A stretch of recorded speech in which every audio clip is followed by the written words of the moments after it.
Wake up, wake up. Niners win, Niners win. Man, it was close. We got a lot to get to.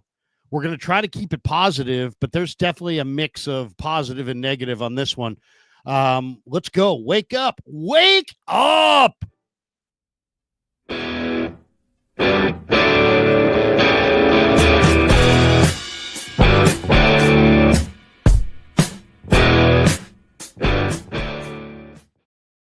It's just fantastic to have you here. Welcome to Wake Up in season officially. Here we go. It is 9 a.m. West Coast on a Monday, 9:15 technically. Damon, Bruce, Larry Krueger. Like and subscribe to both of these channels if you would, please. Larry, it is rare where we have breaking news in between the game that we just watched and the Wake Up that we host the following day. We actually got a little. Colton McKivitz. 3-year, $45 million extension. I'm glad he played pretty well yesterday because this would have landed a little flat had he not. Look, it's good business. It's also, I think, their way of saying this entire time that we were dealing with Juwan Jennings, we were thinking of you too, big fella. This is a smart extension. It's one that I think it's a win for both sides. I've got no complaints at all with the Colton McKivitz extension. Well, I mean, look at what Jalen Moore got from Kansas City, and Kansas City's not even starting Jalen Moore. So, I mean, there's all kinds of money that's out there in the marketplace for decent offensive linemen, and Colton McKivitz is better than decent. He's a good athlete. He's smart. He's tough. He's a reasonably priced player. I know there's a lot of people, he stinks, he sucks, he's this, he's that. He plays a very, very tough position. There's no question about that. And he goes up against some really, really good players. And is he the best left tackle in the game? No. But he's also not being paid like the best left tackle in the game or right tackle. I mean, he can play either spot. And they trust him. So, I mean, I know there's a lot of people that want to see the 49ers just, say goodbye to basically everybody not named Dom Pooney and Trent Williams. But they really like Colton McKivitz. They've made that abundantly clear. He had a pretty good year last year. He's in great shape this year. He's put on 15 pounds of muscle.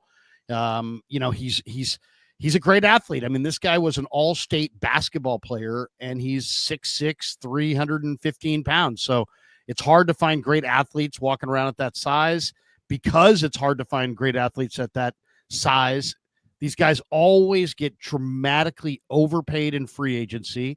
And I kind of think, I don't know what your takeaway on this is. We'll hear in a second, but I kind of think this is the precursor to Trent Williams is going to retire. Now, why do I say that? Because I just think the 49ers are signing McKivitz partially because they think that there's probably a better than 50-50 chance that this is it for Trent Williams, and they don't want to replace both tackles in the same offseason. I think you're right. I think that's it. Here's the thing. Whatever happens to Trent Williams in his career going forward, he's very likely in his last 49ers contract, right? So I don't think he'll play. You think he's going to play somewhere else, you mean? Maybe. I mean, that's a guy who will, I think, do things for the right money. And by the way, I don't say that as an insult at all. We'll all do the right things for the right money. But there's a guy who I think would extend his career for one more paycheck at the end when it looks like it might be said and done, especially now that he's in his I only play on game day portion of his career. If some NFL team's like, you never have to go to training camp, you're hardly going to practice, you only got to show up on game day, here's a check for $18 million. Yeah, I could see him coming back for one more go around the sun with somebody if the Niners were to move on. I could also maybe even see the Niners want to buy into that one more year because he is Trent Williams, for goodness sakes. But I do think you're right. I think that this is a little insurance on the tackle position. It's a reward for a player who, again, he's not Lane Johnson. He's not perfect, but he is pretty damn good. And when you look at what is wrong with the 49ers, it's usually not Colton McKivitz. And the guy's always out there on team forever injured. Colton McKivitz is available. So that I think makes him even more valuable to the 49ers than he might be somewhere else. So no problems at all. Congratulations to him. I know one of the things that we talked about during the entire Juwan Jennings headache was if you sprinkle a little on Juwan, Colton's going to feel like he got left out. This is the We're doing business with you too, big fella move. And I think it's a good move for all involved. No winners, no losers, just good business. Congratulations to Colt McKivitz and the 49ers who win yesterday. Like you said, Larry, there's not a feeling amongst 49er fans that they're ready to go dancing up or down Market Street after that one. There were an awful lot of echoes of last year's shortcomings, frustrations, bad jobs that, followed them into this year. This is a year that's supposed to be defined by a rookie class. It's going to make a big impact. We hardly saw any of them in any significant way, positively or negatively. So it was a game that I think a lot of people weren't prepared to have wash over them. But when it was said and done, they win. And Larry, I got some positive takeaways. Before we get to that, why don't we get into thanking our sponsors off the shoot so we don't forget them.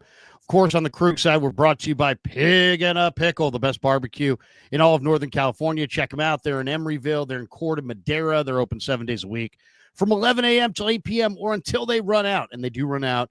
I can't tell you the number of people, though, yesterday who's like, Krug, I'm watching the Niners, and I'm going to go over to Pig and a Pickle and get some lunch takeout on the way, to cater our Niner thing. I mean, I got at least 6 or 7. I forward those yesterday to Damon, the owner of Pig and a Pickle. So thanks to Pig and a Pickle. And also this 49er football season is presented on the Krug Show by Sleeper, the fastest growing fantasy platform in the world. It's the one-stop shop. You get blazing fast news, real-time stats, group chat, season-long leagues, and of course, Sleeper picks for daily fantasy. Use the promo code Larry and Sleeper will match your first deposit up to $100. Links in the description. Terms and conditions do apply. And thanks to Sleeper for being a proud sponsor of the Krug Show. And of course, later on, the Krug Show is also brought to you on this side by Habas Law, and we'll tell you more about Habas later on. Larry, I made some plays on Sleeper yesterday. Darnold got me with his rushing over. As soon as he had that 9-yard scramble, my parlay was gone right there in that one moment. Otherwise, I was on it. Freaking Sam Darnold. Otherwise, yes, we love you, Sleeper. Also a sponsor on Damon Bruce Plus. Of course, we're always brought to you by Ike of Ike Sandwiches. I had people telling me that they were enjoying an Ike sandwich during our live stream and watch party yesterday. That always puts a smile on my face. Thank you very, very much. And please come and join yours truly, hopefully Larry Kruger as well, showing up at the Dubliner West Portal on Saturday, October 4th. We're going to get going at 4:20, and we're going to have ourselves a fun Saturday night over at the Dubliner. We're going to have a DJ spinning actual vinyl. No CDs, Larry. We're going with vinyl. Wow. And it's going to be a really good time. We certainly hope that you can make it. We hope everybody here watching in the Bay Area can make it out to the Dubliner West Portal. It should be a really good time on October 4th. Thanks to them. Thanks to you. And shall we just start? Thanks to Robert Saleh for coming back to the Bay Area. I want to go positive here, Larry. And look, we're 8 minutes into the live stream. We have yet to use the words Jake or Moody. So congratulations to both of us. It'll happen. But let's talk about how Robert Saleh. This guy can play with what he's got. He can play around what he doesn't have. He is really good at adjusting on the fly. And even though there were elements of that game yesterday that were definitely frustrating, when you look at all of it, from 35,000 feet, not boots on the ground level, the Niners had a really good day defensively. They held the Seahawks to limited points. They kept Sam Darnold on the ground basically most of the day. He was not a big passing day for Sam Darnold or anything like that. For a defensive afternoon that wasn't fantastic, it was a pretty fantastic defensive afternoon, I thought, for the 49ers. Well, I mean, especially since, the 49ers have such a young defense and it was going to be baptism by fire. And yet Robert Saleh, I thought, stole some series in this game. That third Seattle series where Seattle went 3 and out. And on the first play, Walker got stuffed by Fred Warner for a 2-yard loss. And on the second play, on 2nd and 12, Darnold threw it away, but Huff had pressure off the edge. And then, so we get to 3rd and 12 from the 33, and the Niners are, looking to go 3 and out, or looking to get Seattle to go 3 and out. And what did Saleh do? He blitzed Dante D. Winters. And that was, and he got pressure on Darnold, and Darnold threw to JSN, but he threw it incomplete. He didn't have the right timing on the play because of the mistime mistiming of the play because of the blitz. So I felt like Robert Saleh stole that whole series. I thought he showed some looks on second down pre-snap that were impressive. And then that next series where Kalia Davis got the tackle for a loss on the second down play. And then sure enough, on third down, Darnold went to Walker and Winters and Bosa were all over it. I thought both of those were great Robert Saleh sequences. And if you look at this, Robert Saleh was brought back to rebuild this defense. He brought back his mentor in Gus Bradley, and he's got a really good defensive staff with Chris Kasarik and Johnny Holland, Daniel Bullocks, Ray Brown. It's a good staff. Then they draft 6 key defensive players in the draft. And if you look at this game, Seattle ran it really, really well in the preseason. They averaged 5 yards a carry, in some games 5.5 yards a carry in the 3 games. Not in this game. Niners shut it down. They allowed 26 carries for 84 yards, only 3.2 a carry. Walker only averaged 2 yards a carry. Charbonnet looked better. He had 3.9 a carry, but the longest run of the day, there was one 7-yard run by Seattle. There was one 8-yard run. They didn't even have a 10-yard run. So the job that the Niner defense did negating Seattle's explosives. I mean, JSN had 124 yards, but his longest, he had 140-yard. They gave up 140-yard pass play. Otherwise, that was it. There was nothing over 10 yards all day. And there was no run longer than Darnold's 9-yard scamper. I thought one of the biggest plays of the day was that Renardo Green pass breakup on a Jackson Smith and Jigba target late in the game. That was huge. Saleh's done a great job. There's no doubt. And it's only going to get better. Like this is, I think he's working with his rawest fistful of clay in week 1, and it will take greater shape and greater form as the season even goes along. So I'm pretty excited about a defense, again, which is going to be dotted with the efforts of rookies who we didn't even see much of yesterday. Siegel, though, played very, very well. Demonderic Winters, man, that guy, he was flying all over the field. He was on my TV screen all game long. He played really, really well. So really good, positive takeaways defensively. And then obviously Nick Bosa, when it mattered most, Larry, when it mattered most, he salted that game away. I also thought, and this goes back to what Robert Saleh came in here to do and the things that he had to fix, the Niners were terrible against the screen last year. You could screen and tunnel screen the 49ers to death, and teams often did. The way that Bosa came out and played Jackson Smith and Jigba on that screen, Larry, means that they've been studying up how to get better on screens. Didn't you think? Wasn't that one of no question? I mean, there was plays. It wasn't just last year either. I mean, I was asking Steve Wilkes about this quite a bit the year prior. There was just way too much room on screen passes, and the angles looked wrong. The 49ers, every play, I mean, when you watch the Niners defend the screen last year, it was like an advertisement for throw more screen passes, because it just, even when they made the play, it just looked very haphazard and lucky and random. Like if you ran 3 screens at the Niners, they'd tackle one for a loss, they'd tackle one 10 yards down the field, and one would go for a touchdown.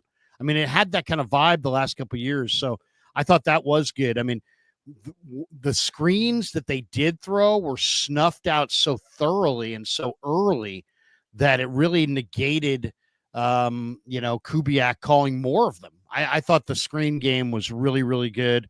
Yeah, I mean, to hold Seattle to 146 passing yards, to limit their ground game to 3.2 a carry, and this is early in the year, and it's not like, well, hey, it's a young offensive line that's coming together. Yeah, it's a young offensive line that's coming together, but it's an offensive line that had come together in the preseason when was pushing people around and bullying people.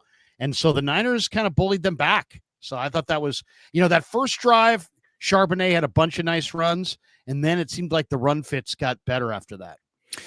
I would agree. It got better as the game went along. And again, sometimes you're watching it and it feels wrong. Then you go back and you look at the box score and you're like, wait a minute, that was better than I thought it was. And that's the way a lot of that game felt. Brock Purdy's never lost in Seattle. I don't think that can just be glossed over as some stat that really doesn't matter, or he's just, he's not really driving the bus. He's along for the ride. I don't care. Brock Purdy has never lost up in Seattle. He's 4-0. The 49ers were 2-12 in their 14 games up in Seattle before Brock Purdy appeared on their radar. So on an afternoon where, not being thrilled with how Brock Purdy played is fine. You don't have to be thrilled. He played very, very well around a couple of choices that almost eliminate how well you were playing up to that point. Bad turnovers, and even on the game-winning touchdown, that ball was in jeopardy too. I saw that it was the least likely to be completed pass of the NFL's afternoon, and it was the touchdown to Tonges. So, that it finished great, but on a day where Brock needed to be, good, he was good when he needed to be. He was scary when that allowed the Seattle Seahawks to hang around this game as much as any missed field goal did with the turnovers. But, overall, again, you got out of Seattle with a win. You can't complain too much about that. Well, it was an interesting day. I think every game, we're getting a more complete picture of who Brock Purdy is every time he goes out there and plays. And once, we've seen almost every outcome, then I think you can put your arms around exactly what kind of player he is. I think what you're looking at is a phenomenal player. I mean, I had several of his plays, like give you an example, just as my first half flash list.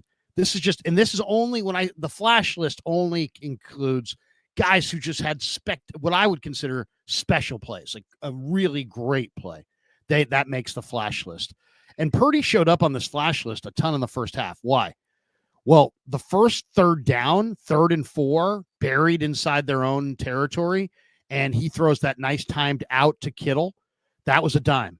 It was a great opening drive, by the way. 14 plays, covered the entire length of the field. You could not have started better. And Purdy in the drive, I think, was 6 of 7. Purdy on that same opening drive found Pearsall against Kobe Bryant on a post, which was a 25-yard reception. It was one of the best anticipatory throws he threw all game. He had thrown that pass well before Pearsall had hit the break point. So, and he put a lot of air on it. He threw it to a spot. I mean, it was really hard to defend, and it was a beautiful pass. Now, Purdy also went to Pearsall on the very next play for 12 yards on a great throw. And this was a defender, Damon, in Purdy's face off the play action boot action. And all of a sudden he flips around off the boot, and here's a defender like 4 yards, 5 yards in front of him. Now, this was a play that Colin Kaepernick never could make. He would have to outrun that guy, stiff arm him. There's no way he could throw it, layer it over him. Instead, Purdy, with the defender in his face, perfectly layers the pass right to Pearsall, 12-yard pitch and catch.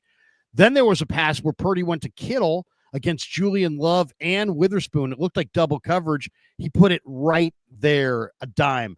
Then there was a play where Purdy scrambled and got a first down, and the announcer's like, wow, that was a hell of a scramble by Purdy. So he made a number. And then, of course, how can we forget the fourth quarter 45-yard dime to Pearsall, which was his longest pass play of the day. Really, I think it was the longest play of the day, maybe for either team, and it was a beautiful route and catch by Pearsall, too. Clutch, very clutch. So that's the good.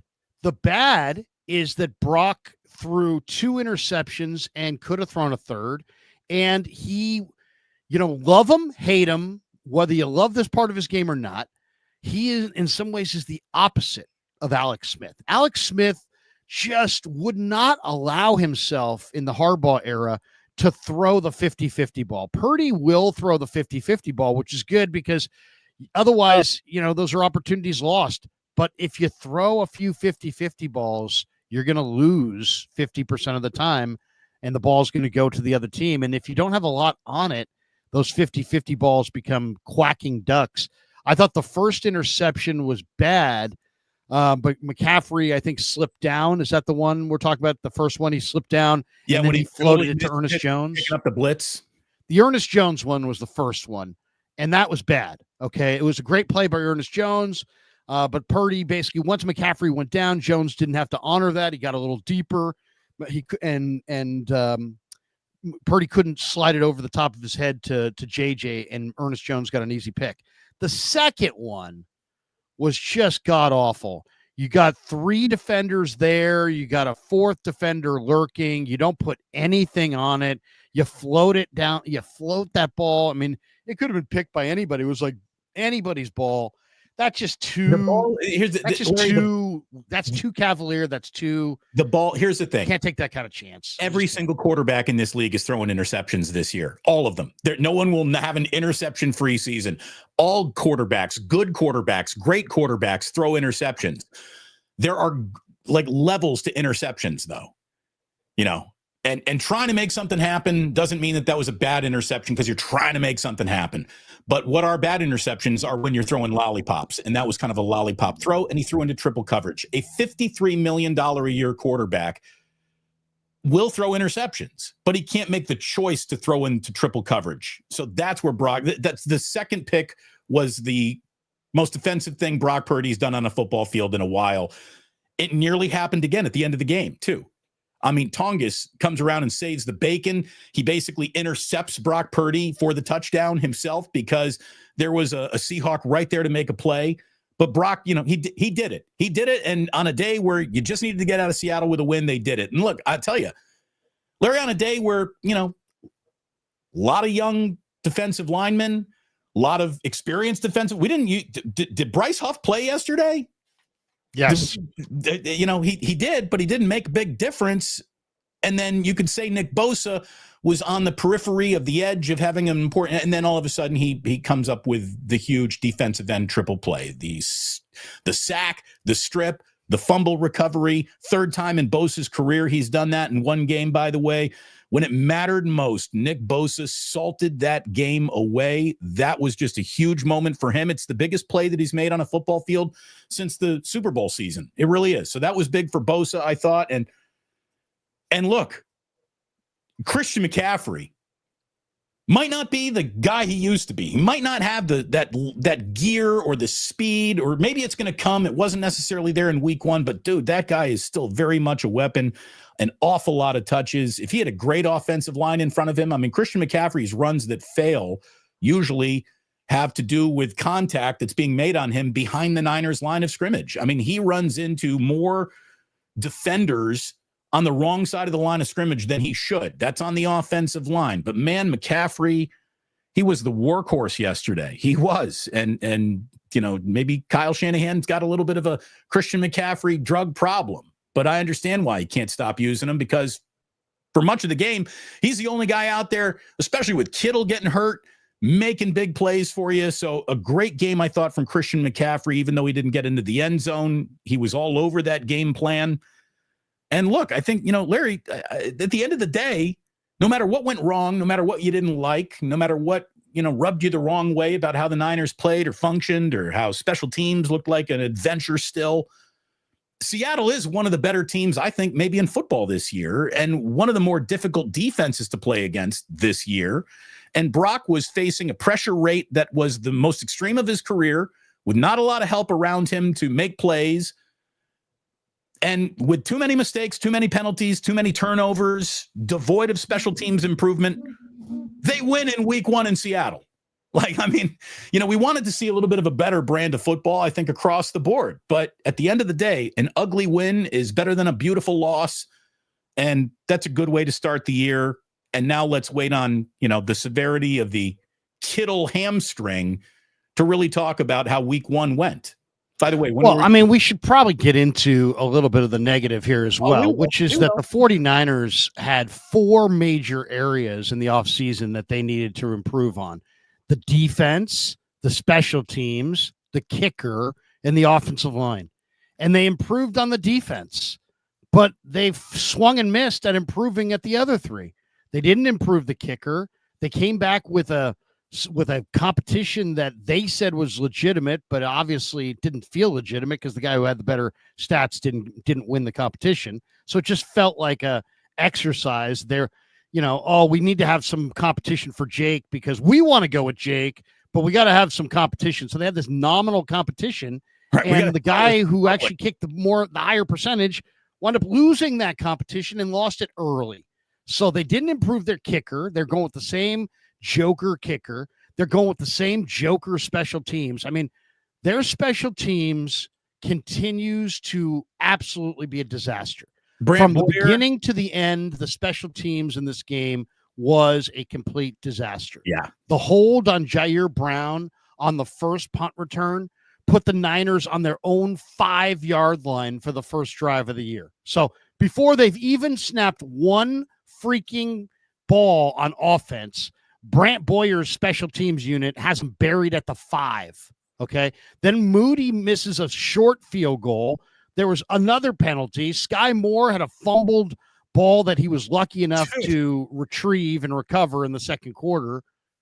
I mean, what the heck? I mean, what are we supposed to believe about the special teams unit? And then this offensive line, which we've been told over and over and over again, you know, the Niners offensive line is actually really good. And, you know, it's like our eyes are deceiving us, or we're just football simpletons and we don't get it. We don't understand what a good offensive line looks like. Well, let me just throw this out there. The Niners averaged 3.3 yards per carry, despite having the great Christian McCaffrey, who, according to the Niners, is the greatest running back in the game. So you have the greatest running back in the game, and he can only average 3.1 yards per carry, and you as a team only average 3.3 yards per carry. And Brock Purdy was sacked once, hit 8 times, and was pressured on 60% of his dropbacks. He was running for his life all freaking day, and yet your offensive line's not a problem. And the day after you re-sign a guy, you extend one of your offensive linemen. Your offensive line, how can it be good if you can't run and you can't pass protect? How can that be a good offensive line? Yeah. Look, it's a problem, Larry, and it's going to be, and they have decided to remain in the Jake Brendel business, and that could be what undoes an awful lot of the progress they were hoping to achieve this year. I mean, that line in the middle, whenever you saw Dominic Puni get beat, he was getting beat to the inside. He's not getting beat on his right shoulder. He's getting beat on his left shoulder, because why wouldn't you attack there? Because he's playing next to Jake Brendel. So that's how you get to Brock right there. That's the door you walk through. And it's a problem.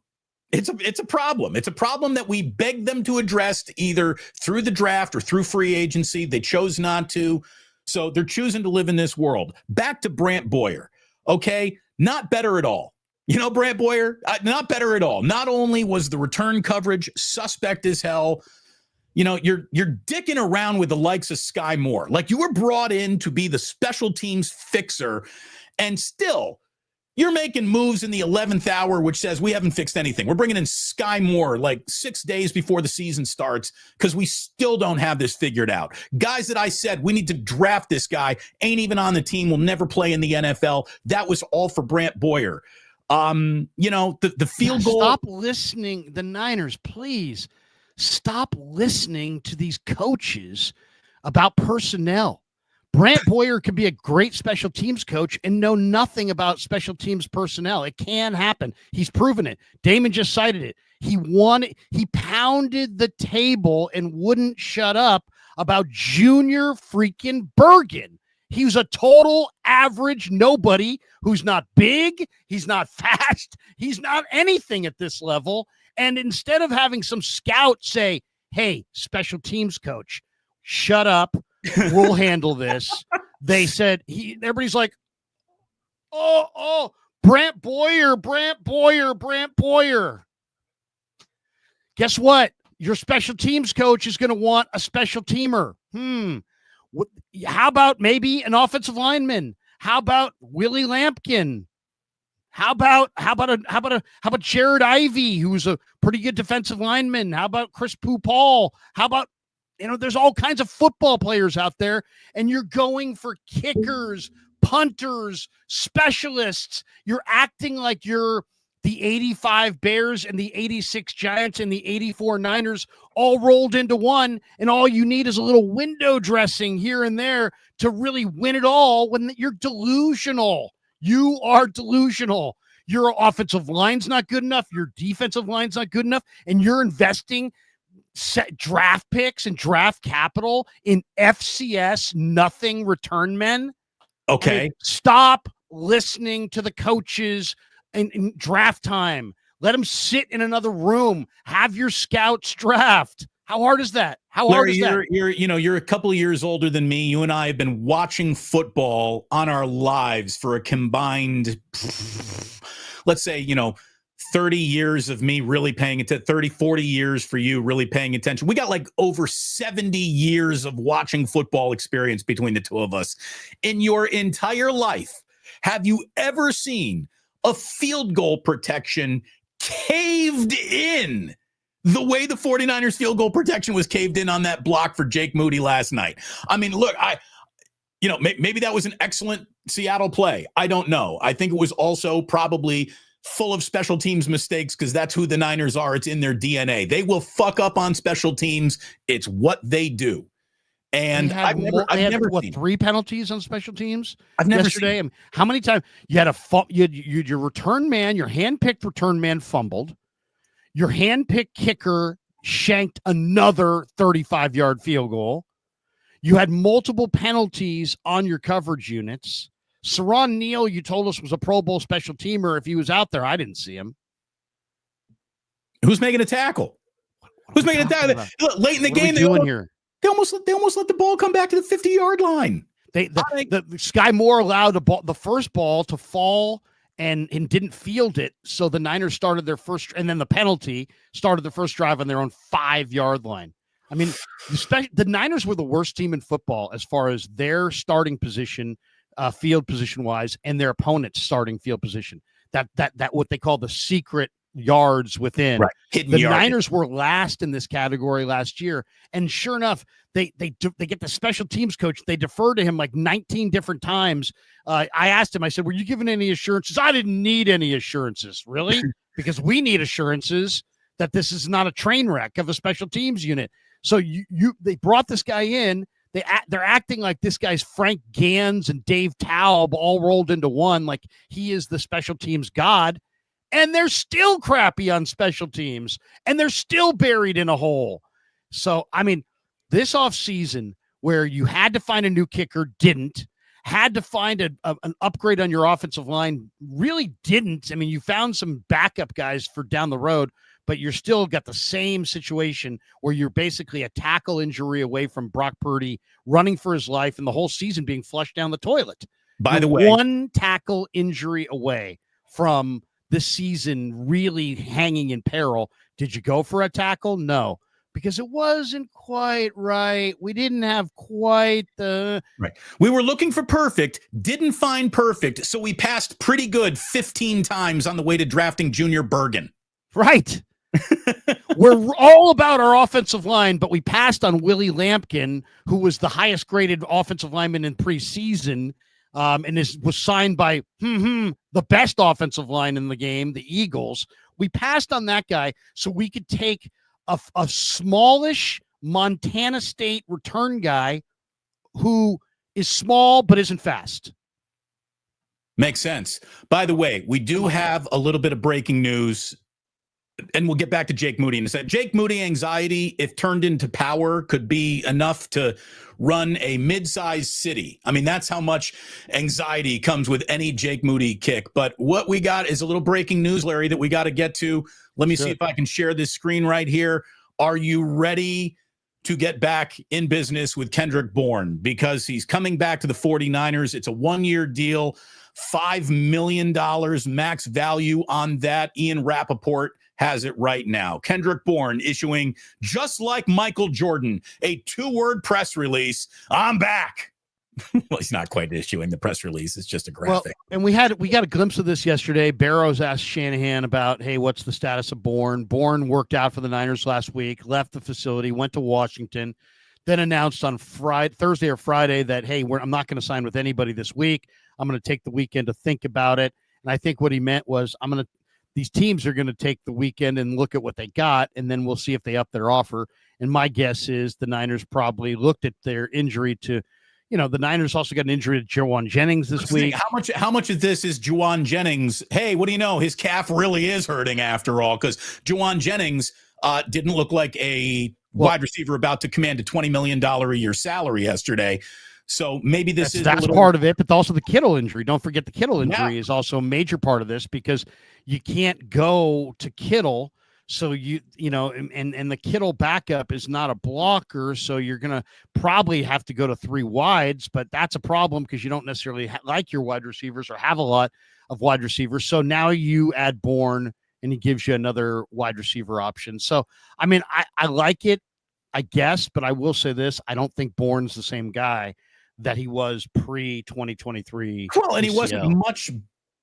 Look at it this way. Whatever your most sepia tone romantic memories of Kendrick Bourne are, those weren't really great either. So no, but Shanahan loves going down this road of it's like let's evaluate guys one time, and if we liked them once, we'll like them forever. He has guys that he likes. I mean, look at this summer. Look at the guys they've picked up this summer. Oh, they're all guys for the most part. Keyshawn Vaughn was here before. Jeff Wilson was here before. Yep. Kendrick Bourne was here before. Robbie Chosen was here before. Malik Turner was here before. Are we seeing a trend? Yeah, everybody who's been here before and they don't have to teach the offense to, if they've got a pulse, they're going to sign them. And, look, there's times where that strategy is the right thing to do. I just think the 49ers do it a little bit too much, and it prevents them from looking at new ideas because they're too busy going over old ideas. And I wish that trend would break a little bit. Getting back to our negatives, Larry, let me just say Kyle Shanahan does have a heroin problem, and Christian McCaffrey is his China cat. I mean, he cannot. If he gets a good play out of Christian McCaffrey, you can guarantee. Of course, Damon is joking, everybody, before people start losing their minds on this and repurposing that. Of course, Damon does not mean that Kyle Shanahan has a heroin problem, but go ahead, Damon. Heroin in terms of his running back and depending on him and not being able to. I mean, Brian Robinson Jr., that was a little methadone that, Kyle tried on yesterday, but that methadone doesn't quite hit like the China cat smack that is Christian McCaffrey. So I'm going back to McCaffrey over and over and over and over and over and over and over. They ran Christian McCaffrey like he's as big and thick as Derrick Henry is. It's amazing. It's amazing that guy doesn't ground down to a nub after just 1 week. But, I get it. I get why Kyle Shanahan needed him. On a day where Kittle gets knocked out of the game early, JJ's kind of a no-show. I just think I actually don't get it. I mean, you say you get it. I don't get it. I don't understand it. Somebody please explain this to me.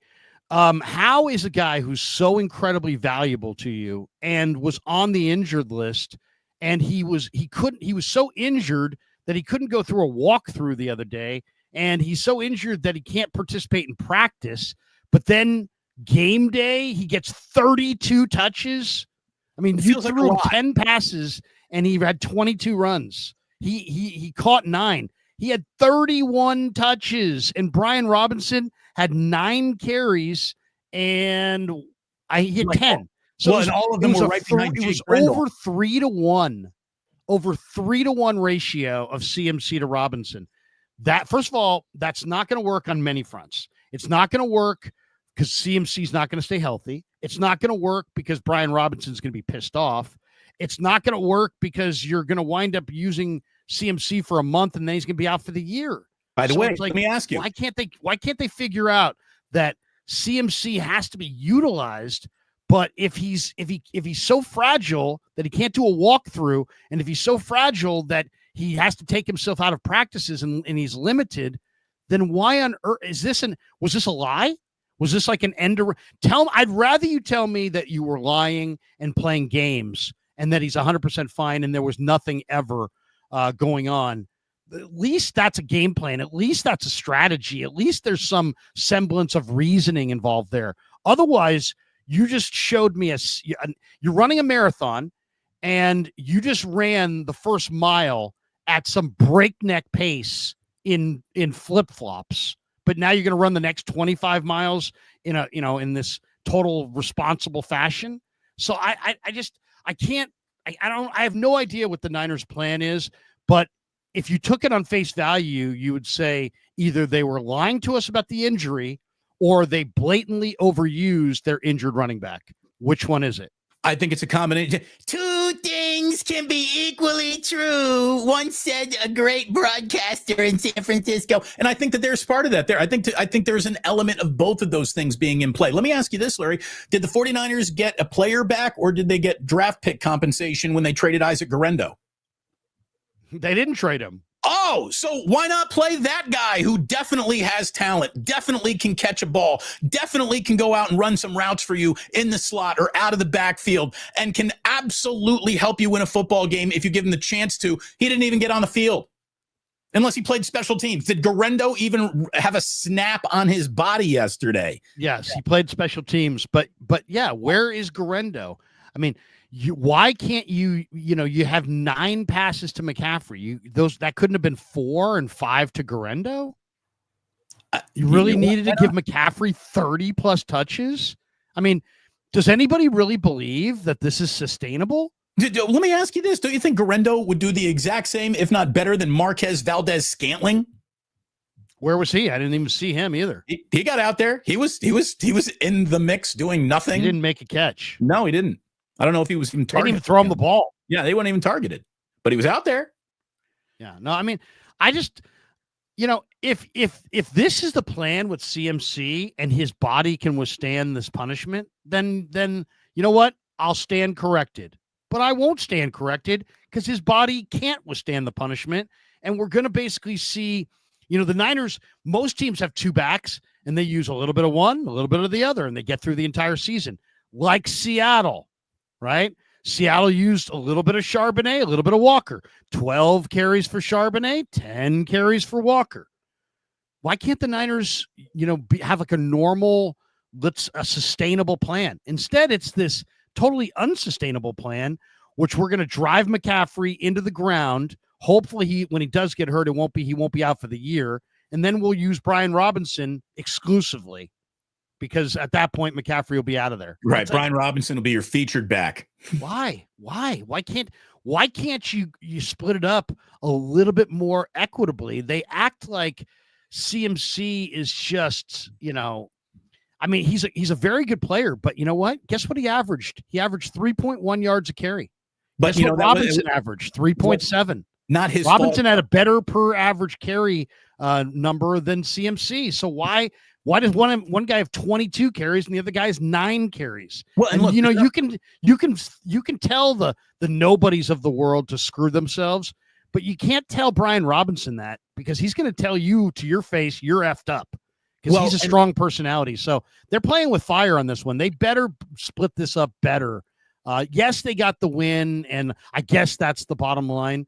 But it's a cross country drive, right? And you're not even out of California yet, and you're already having car problems.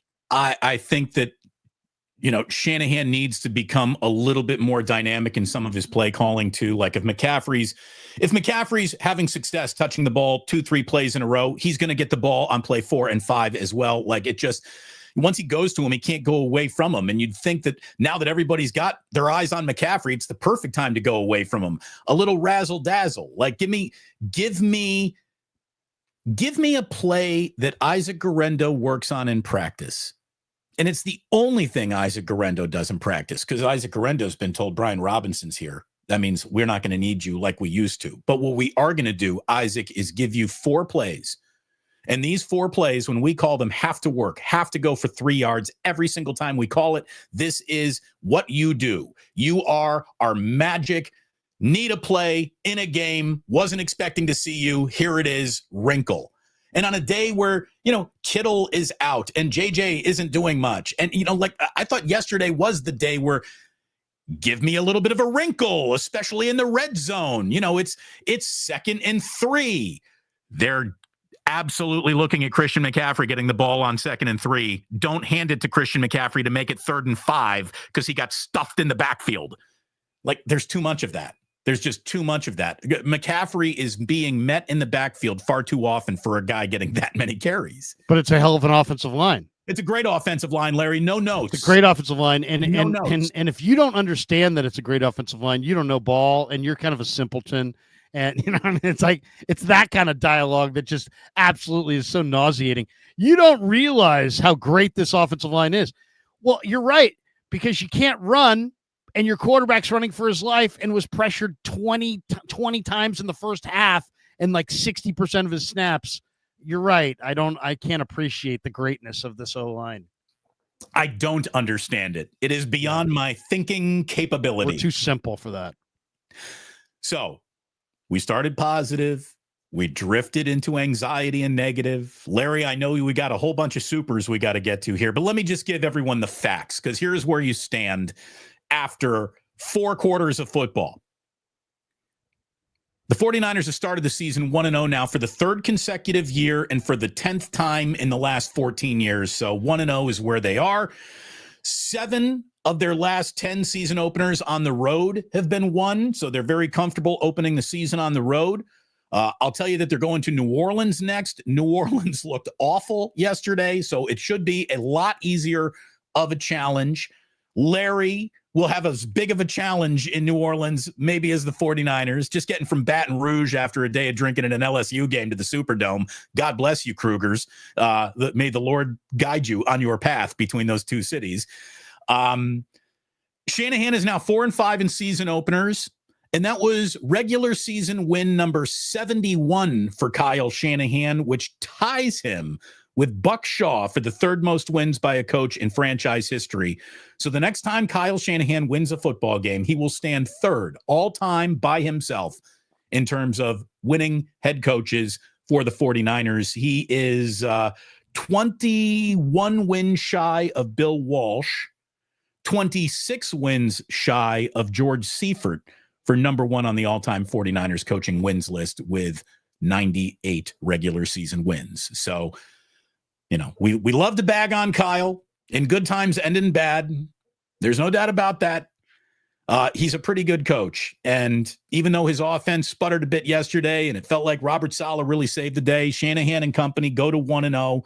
A winnable week 2 game is on their schedule. So, you know, we can complain about the details, but the overall, I guess, good start, right? They won. That's good. That's yeah. I mean, any wins, a win is believe me, a win is better than a loss anytime, any way it comes, any way it shakes out. And credit them. I mean, this Seattle team, I don't think is going to have a great year, but it's still a representative defense for sure.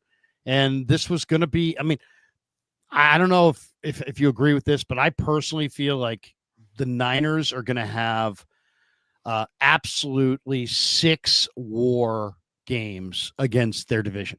They're not all these games. Arizona, Seattle, the Rams, they're all going to be wars. They're all going to be hard fought. They're going to be closely contested. I don't see the Niners blowing out Seattle. I don't see them blowing out the Rams. I don't see them blowing out the Cardinals. I don't think they can blow any of those teams off the map. I don't think any of those teams can blow them out. But it just sets up for 6 knockdown, drag out, what they call ice bag games. And yesterday was one of them. And luckily the Niners got through that one. 2 guys I've got to mention, though, that I think when I watched upon the rewatch, I thought they really jumped off the screen outside of Purdy with some of his good plays and bad plays. Really. Is this about to be a D Winter segment? No, it was just going to be one quick mention for Ricky Pearsall. You know, Ricky Pearsall is fulfilling his potential. He caught 4 of his 7 targets for 108 yards. That 45-yarder in the 4th quarter was nice. He took a couple hits. Ricky Pearsall he's not going to be a bust. You know, his first year was a throwaway year. I think this is much more indicative of the kind of player he's going to be. And I thought he was spectacular and better and better and better as the game went on. You know, sometimes this early season guys get gassed because they don't play very much and they're not in shape. This guy's in great shape. And he was playing full speed at the end, and I thought he looked good.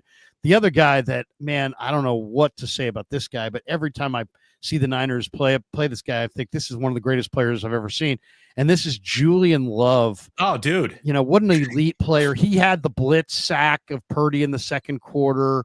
He had the blocked, he had the caved in, missed field goal, which got blocked. The interception. The guy is just an awesome player. I mean, he was great at Notre Dame. I don't know how the New York Giants ever let that guy get out of there, because they're the ones who had him originally. and then he just departed quickly in free agency. Great signing by John Schneider. This guy, Julian Love, has got to be one of the NFL's handful of the most underrated players in all of pro football. He's just an awesome player, man. Just an awesome player. Really good player. Absolutely. He's one of the best Seattle's got for sure. And it comes through in the film. You're watching it, you're like, oh my God. Right. Yeah. There's Julian Love.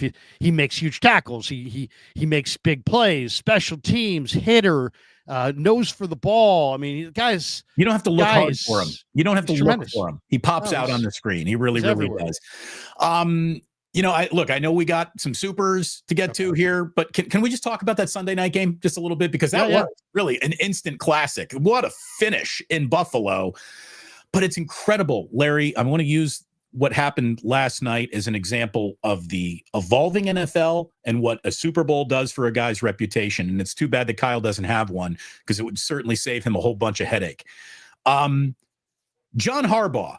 John Harbaugh won a Super Bowl. John Harbaugh has always got a really good football team. It is fundamentally sound. It is well constructed. It's well built, usually has great regular seasons, and then for whatever reason, falls flat in the playoffs. But for 1 year where they go on and he beats his brother in the Super Bowl. And let me tell you, that Super Bowl Lombardi trophy is doing an awful lot of heavy lifting for John Harbaugh's reputation. I saw this from Josh Dubow last night of the AP.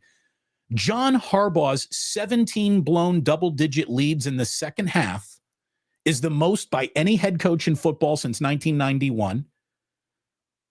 Most blown double-digit leads in the fourth quarter over the last 10 seasons, playoffs included. John Harbaugh's done it 8 times. Kyle Shanahan's done it 6 times. So basically, you've got a guy who won a Super Bowl, has really good regular seasons, but blows an awful lot of games late. Does that sound like anybody you know? Does that sound like a coach that you're familiar with? But one guy has a Super Bowl and gets to live rent-free, and the other guy is on a game-by-game referendum of can he even do it? And that is such a difference. One Super Bowl for John Harbaugh has changed, and he's a good coach, but man, he blew it last night. The Ravens lost because of a singular choice that John Harbaugh made. And even though no football game comes down to one play, and Chris Collinsworth is even saying, I understand that Buffalo's in field goal range if you go for it here. 4th and 3, you're averaging 9 yards a carry between Derrick Henry and Lamar, and you punt it back to a red-hot Josh Allen who is just on I'm going to beat you if I have the ball last, John Harbaugh didn't coach the game that he was in. He coached a situation that he's been bred for his entire life, but that situation's now evolving. You have to go for it on 4th and short in many more situations than anyone would have ever imagined. And last night was one of them. The Ravens didn't go for it to end the game by keeping the ball. They gave the ball back to Josh Allen. And what do you know? A field goal kicker who they signed on Wednesday comes in and wins the game. Yeah. I mean, first of all, you have Lamar, you have Derrick Henry, and you have, Linderbaum at center, who's arguably the best center. You have Ronnie Stanley. You got your offensive line's fully healthy at this juncture. You're running the ball for 8.2 yards per carry. The Ravens ran for 238 yards on 29 carries. They averaged 8.2 yards per carry. So the star of their and on a night where your defense, whatever you think of your defense is on the verge of giving up nearly 500 yards. You never could stop Josh Allen, and you don't go for it, and you get super conservative. I'm going to lean on my defense. It's like, read the room, bro. Read the room. Your defense isn't doing it, and you're averaging 8. You should never, ever, ever lose a game where you're rushing for 8.2 yards a carry and they're rushing for 3.5 yards a carry. And that's what happened. I got one for you, Larry. This is also from Dubow last night.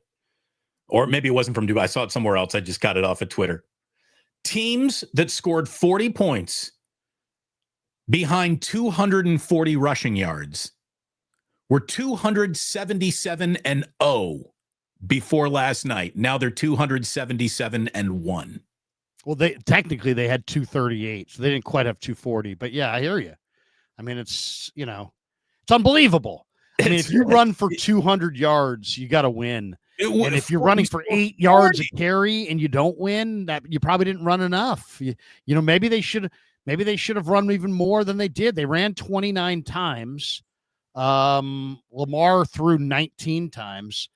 I mean, it's like you don't have a trick play where you've got the most mobile quarterback going. You got one of the most powerful offensive lines going. You got one of the best running backs going, and you're punting on 4th and 3 to an offense that you cannot stop. And at that point, you knew you couldn't stop them. So it was unbelievable. I mean, you got to coach the game you're in. Well, I'll say this too. There's something to be said, and I don't know how you feel about this. The Niners won the time of possession advantage decisively, and so did Buffalo. So there's something to be said for winning the time of possession in week 1, because in week 1, this is usually the first game all year that your big guys, your offensive linemen, play the entire game. Right. Because they played one series in the first game. They played a half in the second game. They played probably 2 or 3 series in the third game. And now they're going to be asked to play 4 quarters, oftentimes in some brutal heat in September in certain spots around the country. So to me, it seems like the one thing I love the most about the Niners, it kind of leads us back to the Niners, but the one thing I love the most about Shanahan's plan yesterday was the ball control nature of the plan, where the Niners said, you know what, we have a young defense. Our young defense needs to be protected. So we are going to come out and dominate the time of possession as much as we can. I thought Shanahan's best drive was that third quarter drive where I was looking at we have a brand new statistical guy who breaks down the games for us on the Krug show now, a statistical analyst, and he goes through every play with a fine-tooth comb looking for every aspect of it. Here is yesterday, the 49ers in the third quarter ran the ball 61.1% of the time and passed it only 38% of the time. If you said to me, why did the Niners win? More than anything, I'd say that they committed to the run coming out of the dressing room at halftime, and they ran it in that third quarter, dominated the time of possession. And because of that, the Nick Bosas, the Bryce Huffs of the world, the Niner defense had that fourth quarter juice that they really lacked when those two teams played last year at Levi's. Remember how the Niners had no juice in the fourth quarter of that game, and they were super gassed, and Geno kind of ran through them all the way for a touchdown? This Niner defense had way more juice, and it was largely because of Shanahan's devotion to the run game coming out of the dressing room. I thought it was huge. And look, and he stuck with it even though he was trailing, right? Right. Which is good. When you got to play to your strengths and in your game plan, and those are things that did go well for the 49ers. Like and subscribe. We've got almost 350 people on my end. Larry, I'm sure you got about 1,000 people sitting in your room right now. It is great to have everyone back. We're going to be coming to you every morning after the 49ers play, 9:15 a.m. West Coast time. It is wonderful to have you here. Like and subscribe to both channels if you would, please. And Larry, shall we hit some supers? Here we go. Let's do it. Corey Patterson's in the house. Touchdown to Tonges. At first, it looked bad to me. Yeah. It was one of, you know what it was? It was like one of those Klay Thompson. No. Yes. Says the first touchdown to Tonges at first looked bad to me, but after seeing from all the different viewpoints, when Purdy threw, Tonges was running to the corner, then stopped, and the quarterback, and the DB passed by. The DB lost sight on the ball. I was trying to teach my youngest son last night because he plays corner, and I said to him, Damon, I said, what's the mistake that this DB made on this play? And he's like, well, he put his arm in too late. I'm like, he lost sight of the ball. He never makes a play on the ball because he just didn't see it coming. And from Purdy's perspective, that ball was going to Tonges or nobody. And it was probably going out of bounds, and Tonges kind of rescued it from going out of bounds. But it looked horrible. It did. Let me just wrap up with this too on Tonges. This is a guy who I saw this from Nick Wagner. In his career before Sunday, 20 games, 51 offensive snaps, 10 routes run, only one target, never had an NFL catch until yesterday when he played 31 offensive snaps, 15 routes, 3 targets, 3 catches, 15 yards, and the touchdown that decided the game. You and I have watched this guy go from practice squatter to, called upon because Kittle was injured. All you can ask for in your backups is answer the bell when it rings. Congratulations to Tonges. He answered the bell when it rang. And for the first time in forever, the 49ers get 2 tight end touchdowns on the same day in the same game. Not since Vernon Davis and Delaney Walker back in 2011 had they had a double tight end touchdown afternoon. So ta-da, whatever that is. It's great to have a backup tight end that can block, right? Because then you can still run the ball, and they have that in Farrell. But it's also really nice to have a backup tight end who's got good hands, and that's what Tonges is. He's not moving people in the run game, but he can catch, and you saw it there. Joseph Ehrenberg, offense is so bullshit, but the W is a W. Yes, I hear correct. I hear. Zachary Kelway, I think Kittle isn't eating enough and training too hard. That's what I think his hamstring injury is from. His physique is great right now, too great. Overtrained? I don't know. I don't know. It feels like there are more pulled hamstrings involving 49ers than any team on the planet at all times. It happens in games. It happens in practice. It happens when we're watching. It happens when we're not watching. There's somebody probably pulled a hamstring at Levi Stadium today getting out of their car. I mean, it happens too often. And it's a shame that it happened. And can I tell you my favorite pulled hamstring story of all time? Please. I'm in the KNBR, my first run at KNBR. It's probably 2000, year 2000. And Ralph had his Mr. T's BP thing. Do you remember that? Where Mr. T said he could hit Kruko out and all that. Remember that? So we had this big. Can I hit a home run at the ballpark? Yes, I do remember that. So before that, they did a home run derby, and it was me, Patrick Marlowe, Jeff Friesen, the Sharks, Jerry Porter of the Raiders, who hit a Titanic blast. Anyway, Jerry Porter went before me and hit a couple out, and I was like, "Oh my god!" Now here comes me. I gotta hit the ball out of the infield. I gotta make sure I don't. I'm probably not gonna hit it out, but I gotta hit it representative shot. I take the biggest swing on the very first swing and hit the ball really well. It went one bounce to the make-believe fence they had there in the middle of the outfield. Mm-hmm. And as I followed through, I felt both hamstrings pull at the same time. On the first swing, Damon. Bilateral hamstring pull? Bilateral hamstrings up my ass. Just immediately I'm like, oh, and I went the rest of the BP with pulled hamstrings and then just stumbled off. And it was so bad. Did you have a ghost runner going down to first? Oh, thank God there was no runner. Oh my God, that would have been bad. Kyle L., did you get a chance to watch the end zone view?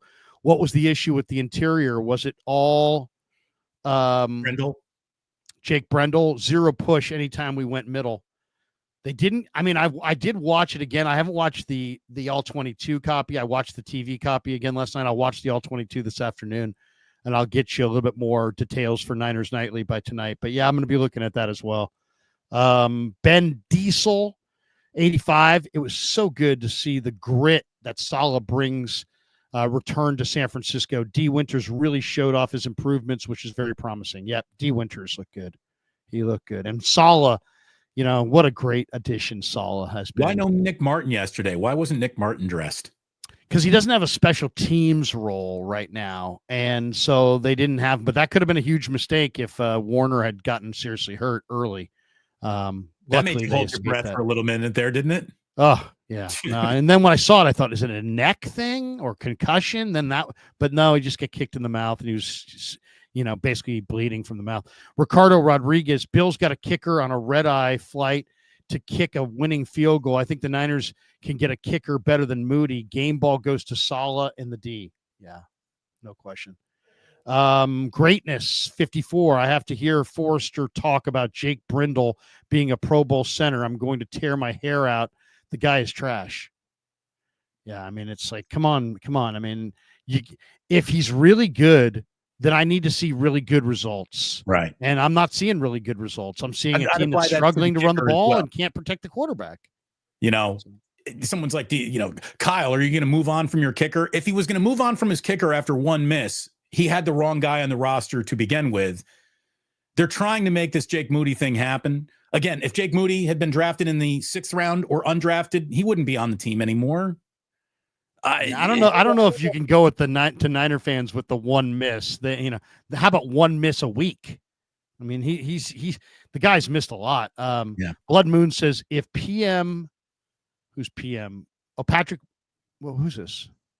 If PM Patrick Mahomes, Lamar Jackson, Josh Allen, or JB. Who's JB? Through that pass, Joe Burrow. Would we question it? No, we wouldn't. And it's not that we're questioning the pass. It's just you live by it, you die by it. If you throw the 50, Brock Purdy will throw the 50-50 ball. That's his curse or his gift, right? And if depending on where that 50-50 ball results, let's just say this.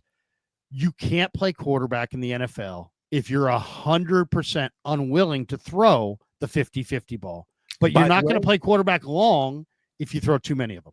By the way, we're talking about, Blood Moon saying, would we question it if Joe Burrow had done that? Let me tell you what would have happened if Brock Purdy had done that. Do you realize that yesterday, in the second half, the Bengals had 7 yards of offense? You got Jamar Chase, you got Joe Burrow, you got T. Higgins. You had 7 yards of offense, and they won. I mean, they won. That's how bad the Browns are, right? But they had Browns have a worse kicker than the Niners. 7 yards of offense in a half of football. It is the least. It's the fewest yards by a winning team in the last 25 years in a half of football. Cleveland outgained Cincinnati 327 to 144, doubled them up on first downs and lost by 1. So as Joe Burrow is now my fantasy quarterback, and let me tell you, yesterday he stunk. If Brock Purdy ever played that bad over a half, you'd have people jumping off the Transamerica building and off the Golden Gate Bridge. And if that can happen to Joe Burrow, I guess it could happen to anybody. JC Mania says breaking news. KB on the way. Kendrick Bourne solving all problems.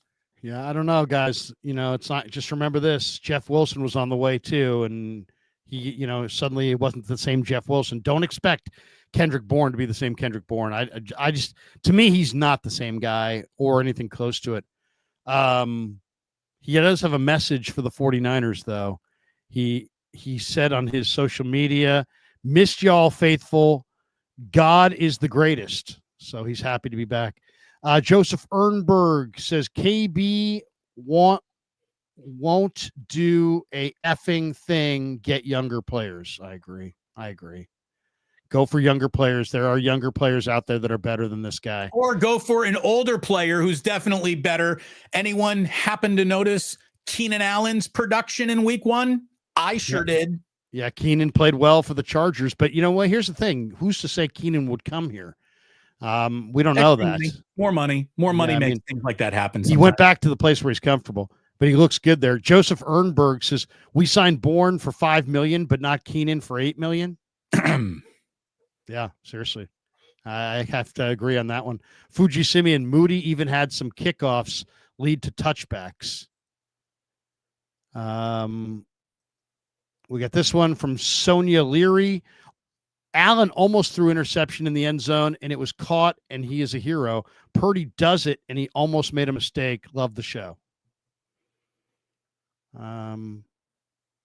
Yeah, I mean, the results are the results. The way it actually happens is the way it actually gets evaluated.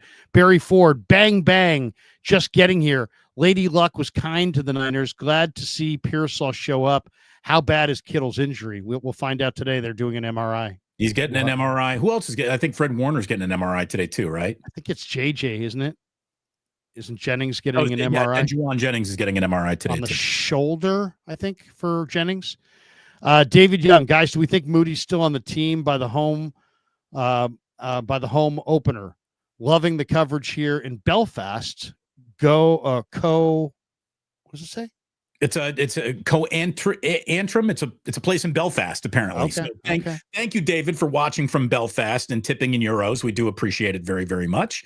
And do you think Moody's on the team? Yes. I mean, Shanahan has made it clear that he's going. Now, was that Shanahan just talking and they're going to cut him today? I don't know. But, I mean, they seem like Lynch has said Jake Moody's going to be our kicker for a long, long time. So they're very, very stubborn on this front. And I'm not 100% sure why. He absolutely needs a clean sheet coming out of New Orleans. You're going to be in a dome, dude. Like, you need to make your kicks in a dome. Yeah. Otherwise, he may have to stay in the quarter.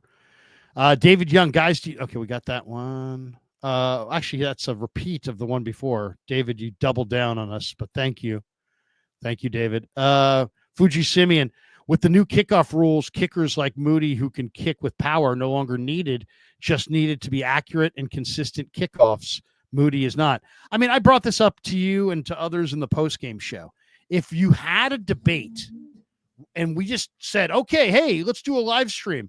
And we just said, okay, guys, today on the live stream, we're going to debate who is the best kicker in the NFL.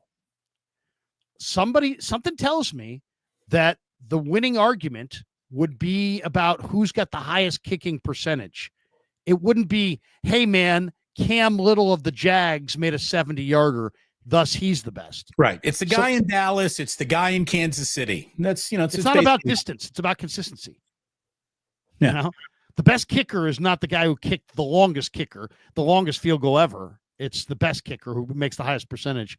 126 Jack 3 says, how about them backup tight ends making 85 proud? Yep. How about them backup tight ends? No question. Pib Ford, we willin', but did we win? Our O-line is trash. We whilin', I think. Is he whilin' or willing? Either way, you got on an airplane with a W. That can't be bad. Fuji says, rave reviews on the bay shrimp cocktail sauce on crackers. How's the recipe I gave him? Thank you, Larry, for the recipe. Even if you are a Wildcat, enjoy New Orleans and food. Larry, yes, we will definitely have a good time in New Orleans. Did you book a table at Cochon? I haven't yet, but you know what? I was thinking, do I take Kev to Cochon, which is not in the quarter, or do I try to take him to a couple places that are like in the quarter? Cochon is fantastic. I think you're going to stumble into an eating opportunity in the quarter. It's going to happen. So you need to plan it there. Cochon is a go out of your way restaurant to go to. And it's not that far out of the way. It's in the warehouse district there. So you can still walk from the quarter to Cochon if you had to. Yeah. Well, me and Kev and I think JD are getting together for dinner one of those nights. So maybe Cochon. Gosh, Cochon was amazing with the fried alligator. How good was the fried alligator? It's fantastic. It was absolutely amazing. You didn't know you needed this much alligator in your life until you're eating it. Oh my God. Fried alligator. It's until you had it, it's an incredible spot. The three most important words in food: taste like chicken. And of course, we'll probably get a couple beignets. Gotta hit Cafe Dumont for some beignets. Somebody's like Arnaud's in the French Quarter. Oh, believe me, there'll be Arnaud's is fantastic. Really? Oh, yeah. Maybe you'll have to hit that. Somebody said fried alligator. Ew. No, come on, Bazzy. No, not ew. It's incredible. Damon, that's it for us. We're an hour and 13 minutes into our live stream. We've got over almost 2,700 people watching in one form or another. Thanks to all of them. Let me put out here, because we of course are on my side brought to you by Habas Law and the great people at Habas Law. I got a shout out. They did something that is so cool this weekend. Omar and Tarek Habas, they stepped up big for the community this last Saturday. They teamed up with the Humane Society of Silicon Valley, and they paid for every single pet adoption from the Milpitas Ames campus, as well as the Petco West San Jose Adoption Center, and all paid for by Omar and Tara Habas. So today's show is sponsored by Habas Law. For more than 40 years, Omar Habas and his son Tarek have been standing up for people right here in the Bay Area. They're fierce, relentless attorneys.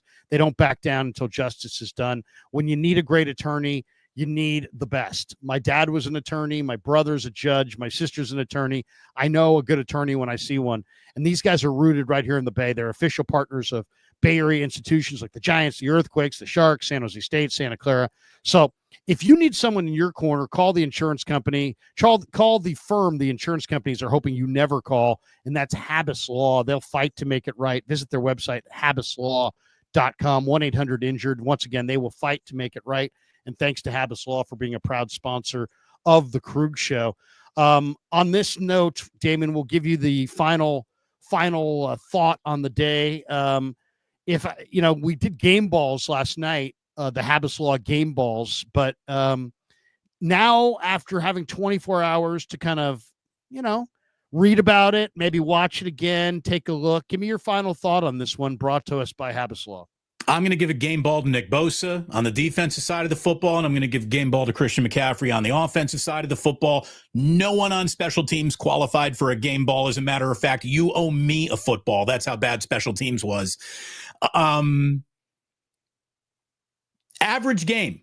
Here's the thing. The 49ers weren't winning with a lot of B-, C+ efforts last year. The fact that this year starts with a B- or C+, it's not what anyone wanted to see, but you got to win out of it. I mean, that was great. The Niners, there's a lot of coaching improvements to be found in the game tape this week. You have an inferior opponent, one of the easier games you will have certainly on the road all year coming up next in New Orleans. Take advantage of that. Get to 2-0 and all's forgiven. I don't care. Jake Moody can miss 3 more field goals if you're at 2-0. Get to 2-0. And I think that they can do it. They got the right opponent. And, honestly, they got to be feeling good getting out of that game with a win. I think that they know that they played well enough to have earned it. And they kind of got away with one at the same time. So, good start to the year. Again, when you've only played one game and you're 1-0, how much can you really complain about? It's a results-oriented business. They got the results they needed. Hopefully the process improves. And they did it without any real impact from their rookie defensive line, which is going to be the soul of this team eventually. How C.J. West, Alfred Collins, Michael Williams all play around Bosa and Huff is really going to matter. And they didn't do anything in week 1. So hopefully there's nowhere to go but up. And I'm glad we're underway. Larry, it's great to see you again. It really is. I'm so glad that football's back, baby. I feel normal again. So your game balls go to Bosa and McCaffrey. Yes. Okay, I'm going to go with Tonges on offense. Just, come on, man. I mean, way to go, Tonges. I mean, you never know how you're going to react in the moment, right? We all, hey, that moment happens. Maybe it's in real life, maybe it's in a game, but how are you going to react in that moment? And Tonges reacted in the moment. He saw the ball fluttering. He saw the ball coming towards him. He knew there wasn't a lot on it, and he attacked that thing like a lion. Go meet the ball. Don't let it come to you. Go meet that ball. Yeah, he attacked that football. I love that about Tonges. So I got to give my offensive game ball to Tonges, and then I got to give my defensive game ball. I talked a lot in the last couple of weeks about how the Seattle team was running the ball really effectively in the preseason, 5.5 yards a carry in almost all 3 of their games. They ran for over 200 yards against Kansas City.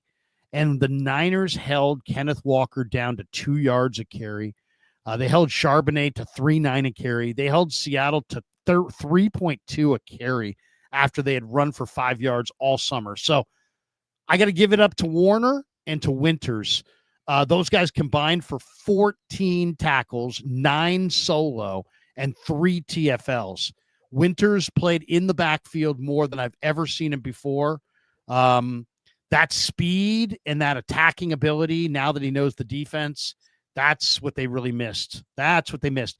What Devondre Campbell did was, if he ever made tackles, they were always 3-4 yards down the field. I saw Chaz Surratt in the preseason make 11 or 12 tackles in a game where 10 of them were 4 or 5 yards down the field. So where you make the tackle is as important, if not more, than that you made the tackle. And I felt like Winters and Warner were seeing it, they were attacking it, and they were getting upfield and making plays on the other side of the line of scrimmage. So the fact that those guys neutralized the run game, Winters and Warner, it was more than just those two, but those guys were, at the front of the line. They absolutely get my game ball. How about Upton Stout, who got picked on a little bit in that game? And Jackson Smith and Jigba gave Upton Stout quite a baptism of NFL talent. But he made a big play when he got his fingers on that ball at the end of the game. So I felt like we got a little something to worry about in Upton Stout and a little something to believe in too. I thought he had of all the rookies who played, he and Siegel did the most. No question. So there you go. Our Habas Law game balls, once again, brought to you by Habas Law, 1-800-INJURED. They will fight to make it right. Thanks to Omar and Tarek Habas for being proud sponsors of the Krug Show. That's going to do it for us for the day. I'm going to go watch this game on the All-22 and then hit the gym. I'll be back for Niners Nightly, YouTube only tonight on Niners Nightly. And then, we'll have, I believe, YouTube only on Monday and Tuesday, and then we're on the radio Wednesday and Thursday. Friday, we're back on YouTube, and then we're off to New Orleans. Kev and I will be in New Orleans.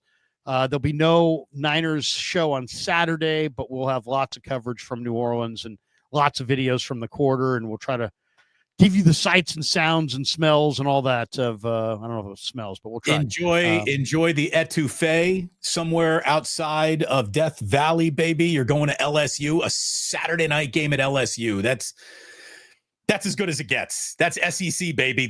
You're going to have such a good time. You and Kevin have a great time. Have a great time, obviously, in New Orleans and at the Superdome as well. You and I will be back at it Friday on Wake Up. How about this, Larry? I'm doing a call-in show thanks to our friends at showus.tv, and you can get in line for that call-in show, which we're going to be doing at 8 p.m. Tuesday night West Coast time on YouTube. So we're going to have a little something special this week. A few guests I'm cooking up this week. We're going to have Hold the Mayo from New Orleans, this guy who's just an incredible content creator around the Saints. He'll be joining me at some point in time this week.